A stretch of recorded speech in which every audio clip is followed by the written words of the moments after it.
Ito, humingi kami ng paglilinis. Patawarin niyo po kami sa mga kasalanan namin. Gawin niyo kaming karapat-dapat na lumapit sa inyo. Alang-alang sa kabutihan at kalinisan ng iyong anak na si Jesus na siyang nagpapabuti at naglilinis sa amin. Turuan niyo po kami, Panginoon. Akayin, kayo po gusto namin maging tagapagsalita ngayon, tagapangaral. We like to hear your voice and your voice alone. So use your servant only as your instrument, but be our speaker. Bless us. Teach us. In the name of Jesus, your Son, we pray with thanksgiving. Amen. 1 Peter 3:1-6 from the Contemporary English Version. Uunahin po natin ang verses 1-2. If you are a wife, you must put your husband first. Even if he opposes our message, you will win him over by what you do. No one else will have to say anything to him, because he will see how you honor God and live a pure life. The context is that Peter is speaking to Christian women whose husbands are not believers in the Lord. At sabi niya, kung ikaw ay isang babaeng may asawa, dapat mong inuuna ang iyong asawang lalaki. Kahit pa sinasalungat niya ang mensahe namin ng mga guro ninyo, ay madadala niyo sila sa Panginoon, hindi sa pamamagitan ng pakikipagtalo, pag-aaway, kundi sa pamamagitan ng inyong kagandahang loob. At wala nang kailangan pa mag-sermon sa kanya o magturo kung ang mga kilos niyo mismo ay kakabakasan at kakakitaan ng diwa ng Espiritu ng turo ni Kristo. Napakagandang paalala noon, magpahanggang ngayon. That an attractive wife here prioritizes her husband. Kung hindi ka rin lamang handa na ang isang lalaki maging priority ng iyong buhay, huwag kang mag-asawa, huwag mo siyang pakasalan. Ganon din yung lalaki. Hindi ka handa na bigyan ng priority ang babaeng ito, ba't mo papakasalan? Para maabala ka lang sa mga balak mong pasyal, lakad dito at punta doon, ba't ka pa mag-aasawa? So an attractive wife or husband prioritizes the spouse. An attractive wife, according to Peter, behaves well for her husband's honor. Kailangan ng isang tunay na babaeng nananalig sa Diyos ay kapuri-puri ang pamumuhay to the point that her life honors God. That she lives above and beyond suspicion and blame, especially when it comes to marital faithfulness. Dapat ang isang babaeng may asawa ay walang ginagawang masama at mukha ring walang ginagawang masama. Hindi sapat na sasabihin, wala akong ginagawang masama. Oo nga, pero mukha meron. Nasisiraan ang dangal ng Diyos, nasisiraan ang dangal ng asawa, at gusto kong bigyan ng diin, pagamat ang detalye dito ni Pedro ay address to believing women, kung ang kausap niya are believing men, ganyan din nasasabihin niya sa pakikitungo ng men na ito sa kanilang may bahay o asawang babae. Hindi sapat na walang ginagawang masama. Kahit mga anak, Mami, wala akong ginagawang masama. Oo nga anak, pero mukha meron. So dapat hindi ka lang mukhang walang ginagawang masama at wala talagang ginagawang masama pareho. So an attractive wife wins her husband by how she makes him feel about his importance to her. Walang nangyayari sa isang babaeng o nakakilala sa Panginoon na hilig mag-Bible study, umattend ng choir, magkaroon mga ministry sa church, tapos pinapabayaan niya yung asawa, pinapabayaan yung anak, pinapabayaan yung bahay. Uuwi ang asawa, walang makain, kaya walang maisuot, hindi maayos ang bahay dahil lagi nasa prayer meeting si Ginang, dikones dito at dikones doon, kumakat na dito at may visitation doon, nasa sariling bahay na papabayaan. Sabi ko, kung gusto nyo talaga, na madala sa Panginoon ang inyong mga kabiyak, unahin nyo sila, mahalin nyo, para hindi sila magselo sa Diyos, para hindi sila magselo sa church. Oras na yung husband mo, nagsaselo sa church dahil nakikita niyang napapabayaan mo siya, tapos pa na yung prioritize mo sa iyong mga ministries, mahihirapan kang dalhin siya sa Panginoon. Kaya hindi sapat yung naglilingkod kasi ako sa Diyos, because your family is your first ministry. Marami pang paraan ng paglilingkod. Marami pa nga mga kabataan, magbibigay sa akin ng tanong, Pastor, gustong-gusto po mag-church, di po ba dapat unahin ng Diyos? Pinipigil po ako ng parents ko kasi unbelievers po sila. Ano bang dapat kong gawin? Siyempre ang payo ko, stay home. Hindi ka pala pinapayagan, minor de edad ka, wala ka pa sa sarili mong disposisyon, obey your parents. Pero di ba pag una ang Diyos dapat? Oo, pero nasa bahay niyo rin naman ang Diyos. Pwede ka mag-worship doon, pwede ka kumanta doon, pwede kang gumawa ng paraan. At kung nasa school ka, kung may Bible study group, mag-attend ka. It's important to give priority to our family. Hindi gusto ng Diyos na nagkakahiwa-hiwalay yung mag-anak. At wala pang nakipaghiwalay sa kamag-anak dahil sa relihiyon na nadala yung kamag-anak niya para sa Panginoon. Kailan unahin mo? Dahil kung marunong ka rin ang mga mag-una nun, aani rin ang iyong tanim. At hindi mo lang ginagawa yun para umani, kundi dahil talaga ang pamilya ay binibilin sa atin ang priority natin ang ating family. Kailangan natin yan pinaglilingkuran. So an attractive wife is all that. 1 Peter 3:3-4 adds more definition to the beauty of a woman or the good looks of a man. Don't depend on things like fancy hairdos or gold jewelry or expensive clothes to make you look beautiful. Be beautiful in your heart by being gentle and quiet. This kind of beauty will last, and God considers it very special. Now, good grooming and ornamentation is not the culprit here. It is dependence only on it for value. Many people tend to misread these verses. Kaya may mga sekta na bawal mag-alahas, bawal magsuot ng hikaw, bawal magsuot ng ganito, bawal na magpusod, magtirintas. Kailangan ilugay mo lang yung buhok mo dyan, huwag mo siyang kailangan laging bigyan ng pansin dahil nagiging sobrang literal ang pagbasa sa verses. Kung tutuusin, ang tunay na malalim na kahulugan dito ni Pedro is, huwag mong iasa lang ang kagandahan mo sa panglabas, unahin mo yung gandang pangloob. Pero dito naman sinasabing, magmukhang tiriringkay ka na sa labas, huwag ka na mag-shampoo, huwag ka na mag-ayos, at magmukhang losyang ka na lang forever. No, because God is God of beauty. And even the temple, when the temple was made, God had very specific instructions how it would be ornamented, decorated, and beautified. So alam natin na hindi yun ang kahulugan. Ang sinasabi lang, kung yun lang ang inaasahan mo para ka magmukha maganda, na nagkakanda utang-utang ka na, nagkakabaon-baon ka sa mga o ano-anong utang, hindi ka na nakakapagluto ng masarap dahil hinihuhulog mo sa mga hikaw mong kay lalaki, eh hindi ganyan ang ibig sabihin na maganda. Pero kung napagsasabay-sabay mo naman yon, lalo din nireregalo pa nga sa inang asawa mo, ano naman ang masama na isuot mo yon? Dahil ang lahat ng magagandang bagay, ang mga hiyas, mga perlas, precious metals, are also created by God. And whenever you use them, not to eclipse your spiritual beauty, but to enhance, God is glorified because God is God of beauty. Huwag nating dadalhin yung mga ganitong verses to exaggerated misreading because they become very oppressive. And the tendency of people who read it that way is that they also become very judgmental of others. Kaya kung isa kang babae na ang nadinig mo at naituro sa yung interpretasyon ay literal na literal, ang tendency mo, hindi ka lang hindi mag-aalahas, hindi ka lang hindi mag-aayos ang buhok, i-judge mo rin ang lahat ng kapwa mo babae nag-aayos. And then it goes against the very nature of Christian teaching of non-judgmentalism. So do not carry this teaching too far. Do not take it too literally, because biblical language could be symbolic or could be exaggerating many times. Tulad ng tinatawag nila, Sea of Galilee. The Sea of Galilee is not a sea, it's a lake. It's a very small lake. But to exaggerate its significance to the people around that lake, they call it sea. Ganon, kailangan na unlock natin yung how to read the Bible. And most of the time you say, well, because it's an Eastern literature, and it was written long ago, the tendency is for the language to employ exaggeration. To be dramatic. Parang sinabi mo, malungkot ba yung pelikula? Bumaha ng luha sa sinehan. Siyempre, hindi naman talaga literally bumaha. Kaya mga sabing mula ng inibigit at binugo mo ko ay luha ang aking banig. Luha ang aking unan. It's all poetic language. And the Bible was written that way.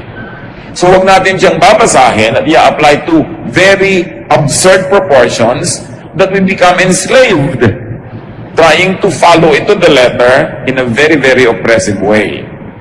Now, going back to what Peter was saying about women, 1 Peter 3:5, long ago, those women who worshiped God and put their hope in Him made themselves beautiful by putting their husbands first. So pag nagtanungan yung mga misis, anong ginagawa mo ngayon? Nagpapaganda. Naglalaba ka, ano? Kasi by putting their husbands first. Anong ginagawa mo? Nag-beautify. So, pinagluluto mo yung husband mo. Kasi daw noon, ang pagpapaganda ng mga babae ay dinadaan nila sa pag-uuna sa pangangailangan ng kanilang asawa. But of course, this prioritizing of husband does not only mean na maging chimay ka, na maging kusinera ka, maging labandera ka. Mas may malalim siyang kahulugan. Na inuuna nilang uri ng pagpapaganda ay paglilingkod sa asawa sa pamamagitan ng pagiging tapat. Maging malinis na babae, tapat na babae na hindi nangangalon niya, hindi nachichismis sa kapitbahay, hindi gabing-gabi na wala pa, hindi kung sino-sinong mga kasama. Yun ang sinasabi rin, unahin mo ang iyong asawa. Kesa sa hilig mo halimbawang mamasyal, kesa sa hilig mong gumayak-gayak. Lalo kung ang asawa mo halimbawa nasa abroad, kanino ka man sobrang magpapaganda? Diba? So, mapag-iisipan ka ng kapitbahay mo, labas ka ng labas, ang ganda-ganda mo, tapos wala yung asawa mo. So sabi, unahin mong asawa mo, ang ibig sabihin, yung dangal niya, unahin mo kaysa sa hilig mo at katinang yung paa na mamasyal. Lalakad ka, dapat kasama mo lagi mga anak mo para hindi ka na pag-iisipan ng masama. At kung hindi anak mo, kailangan hipag mo, kamag-anak ng asawa mong lalaki para wala silang masabi sa'yo. Dahil sila mismo yung kasama mo. Kung ang kasama mo lang, kamag-anak mo, baka sabihin pa nila, kinukonsinti naman kamag-anak nila. Pero in-laws mo kasama mo, biyanan mong kasama mong mamasyal, mag-spa, hindi ka magchichismis. This is what it really means to prioritize your husband, to prioritize his honor, his dignity. Lalo ngayon, napakarami pong mga mag-asawang hindi magkasama dahil sa trabaho, mga ginang at mga Mr. Den. Hindi nyo kailangan sobrang magpa-sexy, magpaganda, lalo wala naman yung asawa nyo. Yun ang pagtitiis at yun ang sakripisyo na hinihingi para sa mga banal na babae at ganoon din sa mga banal na lalaki. Kailangan hindi nalalagay sa alanganin ng dangal ng inyong kabiyak. But all being said, Peter was saying that women should not depend on outward decoration for beauty. Hindi sinabing don't decorate. Hindi sinabing don't wear this and don't wear that. Literally, kundi don't depend on it for substance because it can never compensate for a bad character. Kahit busilak sa kaputian ng iyong suot, pero kung marami ang iyong kalooban, baliwala yun. Kasi sinasabi, unahin mo character development. Kung meron kang limited time para magpaganda ng kutis o magbasa ng Biblia, dapat unahin mo yung pampaganda ng iyong espiritu. Pero kung meron ka naman talaga magaling na time management, magsasabay mo naman yan eh. Hindi naman kailangan mamili lang ng isa sa dalawa. Kailangan lang time management. Isipin nyo, lalo yung mga mahilig mag-beauty parlor, ilang oras na nasa beauty parlor ang isang tao, ilang oras ka nagbabasa ng Biblia, ilang oras ka nagko-quiet time, gaano katagal na nag-uubos ang panahon sa pagpapatuwid ng buhok na kulot at sa pagkukulot ng buhok na tuwid. Diba? Sa pagpapalight ng color ng dark hair at sa pagpapadark naman ng light. Gaano karaming oras ang nauubos sa pagpapantay ng mga kilay na hindi magkapantay-pantay. Gaano karaming oras ang nauubos kahit ng mga lalaki sa pagpapaganda ng mga katawan. Hindi yun masama. Pero ang point, dapat naman mas marami kang oras ay nauubos sa pagpapatalino ng utak mo, pagpapadami ng iyong alam, at pagpipigil sa sarili para yung karakter na maganda, matino, maayos, ang siyang mangibabaw. So how much of our time, our talent, our treasure do we invest in things that are purely physical and will not last? You know that beauty does not last. Yung nagkukulay ng buhok, 2 linggo pa lang lumalabas sa ulit mga puti doon sa may roots. It really doesn't last. So mahalaga karakter, sabi, dahil sa tingin daw ng Diyos, yun ang mahalaga. And this requires no financial expense. yung character development. So don't let what is seen outside define your beauty. Pag sinabing, uy, kilala mo ba yung asawa ni ano? Alin yung mahaba ang buhok o yung alin yung mabait? Diba? Alin yung ang laki-laki ng hikaw o yung patulungin? Anong klaseng impression ang ginagawa natin? Kasi hindi lang tao ang nakakakita. Ang pinakamahalaga sa lahat, our audience of one, the Lord, who is pleased when the Lord sees good character at work. So be beautiful inside by being gentle, sabi, and quiet. Hindi maganda yung babae na sobrang buwangera. Malakas magsalita, malakas tumawa. Yung nakita mo na yung ngala-ngala pag tumatawa, kahit maganda yung skin niya, baduy pa rin. Sabi, gusto mo maging magandang babae ka, yung maging mayumi ka. No? Hindi yung pag nakaupo, nakabuka ka. Pag naglalakad, parang kabayo. Kung makakembot, parang karetela sa makubakong kalsada. Sabi, kailangan gentle, quiet. Yung nandyan siya, kasi mapapasin, ay nandito pala siya. Hindi ang ingay-ingayang, tadang, eto ako. Binabaligtad kasi yun because of the showbiz orientation of today's culture. Kailangan ipinagsigsigawan mo maganda ka. Kailangan 5 kulay ng buhok mo at makintab-kintab pa para katingnan. Tapos pag tinanong ka, spell no, sa mo, ano yun? Hindi mo pa kayang spellin pala yung no. Pero ang daming kulay ng buhok mo. So mahalaga, hindi pa samang may kulay, pero dapat pagka naman kinausap ka, ay, hindi lang pala buhay niya, ang buhok niya makulay, pati katalinuhan niya, maganda. Sabi, don't settle for something that is superficial. Because superficial is only for 3 seconds. What can sustain is character. Nakita nyo yung kagagandang mga artista, bakit sa kabila ng ganda, hinihiwalayan pa rin ang asawa? Kasi hindi matiis ang ugali. O hindi matiis yung laging insecure dahil hindi siya secure enough because sa kagandahan ng asawa mo, ang daming umaaligid. At sa pagkilos naman niya, mukhang pagbibigyan niya, talagang mababaliw yung asawa mo sa pag-aalala. Kaya ang nangyayari, nagkakahiwa-hiwalay. Inner beauty, good character is a kind of beauty that lasts. And God loves. So kung may beauty project, ang mga beauty project ko, kailangan tumuwid ang buhok ko, o lumiit ang baywang ko, o matanggal ang mga pekas ko at mga kulugo sa mukha, etc. Dapat meron ka ring inner beauty project.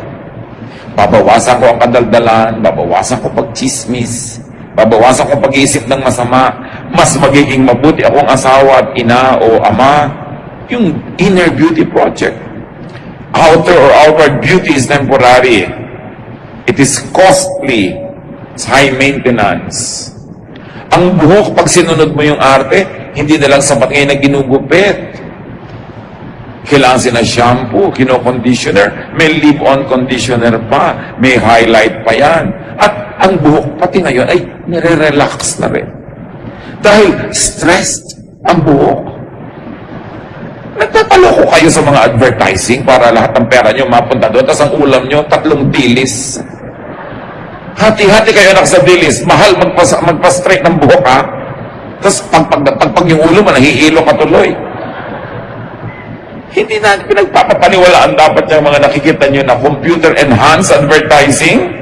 Walang ganong buhok sa totoong buhay. But it's really not just about looks, even among men. 1 Samuel 16:1-7, kala nyo babae lang yun? One day, God said, Samuel, I've rejected Saul and I refuse to let him be king any longer. Stop feeling sad about him. Put some olive oil in a small container and go visit a man named Jesse who lives in Bethlehem.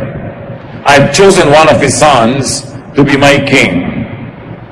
So sabi nitong si Lord, alam mo, sobra na ang mga kamalian niyang Saul na yan, at tama na ang pagiging king. Pipili na ako ng iba. Sige, maganda ka, at huwag kang mag-inarpid dyan. Don't be sad for him. We've given him a lot of chances. Magdala ka ng oil, may ipapa-anoint ako sa yung bagong magiging hari ng Israel. So when I show you which one of his sons I have chosen, pour the olive oil on his head. Samuel did what the Lord told him and went to Bethlehem. When Jesse and his sons arrived, Samuel noticed Jesse's oldest son, Eliab. He has to be the one that the Lord has chosen, Samuel said to himself. But the Lord told him, Samuel, don't think Eliab is the one just because he's tall and handsome. He isn't the one I've chosen.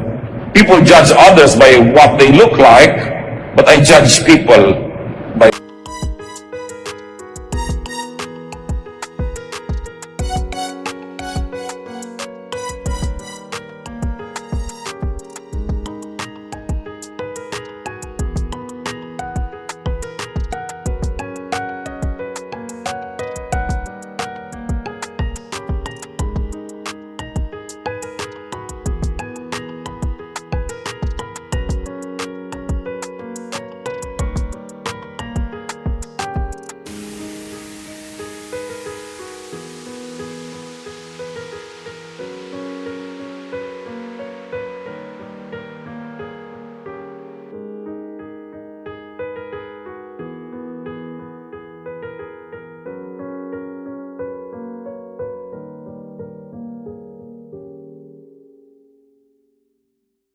libre.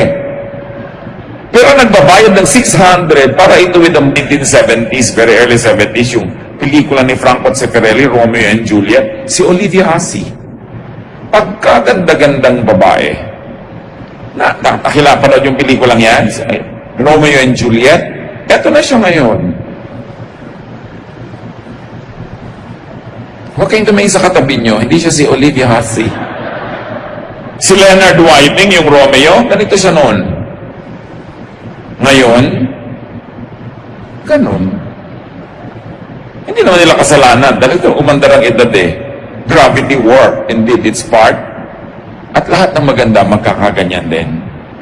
Sa katunayan, ang ganda sa sandali. Parang tanghaling tapat lang, ang bilis lumampas. Ang tunay na kagandahan ng isang babae sa isang lalaki, wala pang 10 taon. Kaya nakikita mo kami sa, ay, tumawid na siya. Yung matanda na siya. Yung may tatawirin ka kasi na biglang matanda ka na. Wala kang magagawa tungkol doon. At habang hinahabol mo ng surgery yan, na lahat ng mata ng 5 babae sa inyo magkakabuka na, no? Pare-pareho pala kayo ng surgeon. Ngayon, lahat ng babae sa isang bayan magkakamuka. Kasi isa yung gumugupit ng mukha nila. Gusto nyo yun, walang character. Tapos tawang-tawa ka na, sabi mo, kasi hindi ka pwedeng humalakak, makamapilas ang mukha mo. Bakit papahirapan ng sarili? Ang ganda-ganda ng babae na umiidad na alam mong may pinagkatandaan, nagpalaki ng anak, naging mabuting babae. Tapos kiting mo yung kamay, mga puro kulubot-kulubot, kasi maraming nilaban, maraming pinlansya, maraming talsik ng mantika. Sa totoo lang, yun talaga ang magandang babae. Magtataka ka sa nagkaanak at nagkaasat, ang ganda-ganda pa rin, liban na lang super bilyonarya, maraming mga katulong. Anong mga hindi mo ginawang trabahong bahay? Bakit ganyan ka pa rin? Kakainis. Hindi yun katangian. Maaaring isang malaking kapintasan nyo na marami kasi sigurong pinabayaan. Liban na ang galing mo rin mag-maintain. Meron namang gano'n, talagang ang galing na ina, tapos ang galing pa rin ang kagandahan niya. Yan ang mga tinatawag nating super bonus. Pero among ordinary mortals like us, talagang pagtatrabaho, paglilingkod, bumubukol, pumepeklat. At yun ang talagang tunay na tropeo ng kagandahan. Meron ako isang kilalang tatay, laglag na laglag ang balikat niya. Yung pala, lagi siyang may dalang mabibigat na toolbox kasi mekaniko. Tapos wala siyang sariling sasakyan, buhat-buhat niya kahit saan. Ang ganda naman mga balikat ng tatay na gano'n, yung lumaglag na sa paghahanap buhay para sa mga anak. What is your concept of beauty? A beautiful body is a body that shows how it served well. God, loved ones, country, church. Kaya may mga bayani na may mga halimbawa na tamaan ng bala, may mga peklat, hindi nila ipinapaayos. Kasi yan ang badge of their heroism. Isang patunay na meron sila naging mga paglilingkod. Di ba parang wala ka namang karakter na ang tanda-tanda mo na wala man lang mark yung mukha mo? Kasi bawat mark ng mukha is a story. Is history. So, kailangan appreciate natin yon. Bakit kaya ang pangit ng kamay niya? Ay, hindi pala pangit ang kamay niya. Kasi mukhang kamay na nagtrabaho. appreciate. Yung mga asawa naman kasi, pagka nahawi, hipon niya na yung mga wife niya, yung mga kabilang magaspang, ba't bigla na binibitawan? Diba? Dapat mong lalong masahihin dahil naglalaba pala siya, namamalansya, nagluluto. Alam niyo yung maghiwa-hiwa ka lang at kung ano, nasari-sari talaga nangyayari sa kamay mo. It's important. Huwag tayong magpadala sa standard ng sanlibutan. Huwag tayong magpauto sa advertising. Huwag natin gayahin ang mga artista na 70 years old na, mukha pang 30. It's a joke. Yung generic face, magkakamukha, it's a joke. Don't be enslaved by such warped values. Be free. Age gracefully. And if the years will show in your face, in your hands, in your body, and those creases and those warts and those scars tell of a wonderful service to humanity, you are a very beautiful person. Be humble, be good, and be substantial. Kung nagkataong maganda ka pa outwardly. Pero huwag maingit sa maganda, magtatabla din kayo balang araw. Sa mga balang araw, magiging magkamukha din tayo. It's good to be beautiful, but what is good will soon be more beautiful. Kaya yung mga ibang mag-asawa lalong nagmamahalan kasi nakikita mo yung character. Nakikita mo yung willingness niya na magsakripisyo para sa iyo o sa iyong mga anak. Lalong kakalapit ang loob. Sino yung mga mag-asawa nagkakalayo ang loob? Yung habang lumaandar ang panahon, nakikita mo, unselfish pala nitong na pang-asawa ko. Sobra pa ng makasarili to. Wala na kaming makain.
Livin, huwag sabayin. Kung kailangan pumili ng isa, pumili ng mabuti.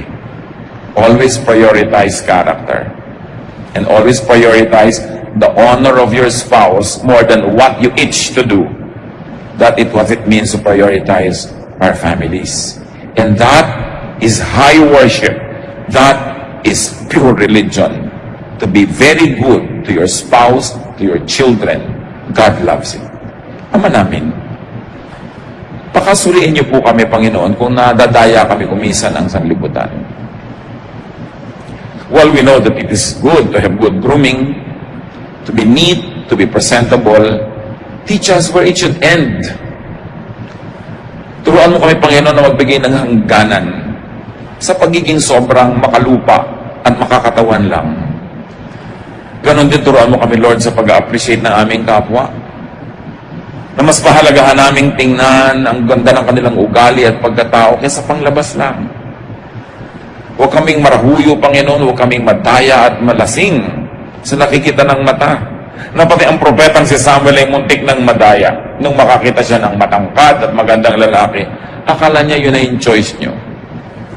At kung meron sa amin mga kapatiran, Panginoon, na wala nung mga assets na yon na ipinagdiriwang ng sanlibutan, pero meron mga internal, spiritual, emotional, intellectual assets. Turuan mo kami, Lord, to find value in ourselves. Not to be inferior. Not to be envious of others. Not to compare ourselves with others. But to continue, Lord, to be thankful that you have given us spiritual, emotional, and intellectual assets. Turuan mo rin kami pahalagahan yun sa aming kapwa. Magbulay-bulay tayo sa madali, mga kapatid, kung ano ang kahulugan ng mga paalalang ito sa ating buhay. Sinong pinapahalagahan natin? Yung pang better looking na anak kaysa doon sa hindi masyadong good looking by the standards of the world? How do we judge our employees? People around us. We are spiritual people. Get beyond the body and get to the spirit. God teach us. We want to be silent before you so you can remind us where we stand. Thank you for the things we do right. Correct us for the things we do wrong. Let us spend some time in silent meditation.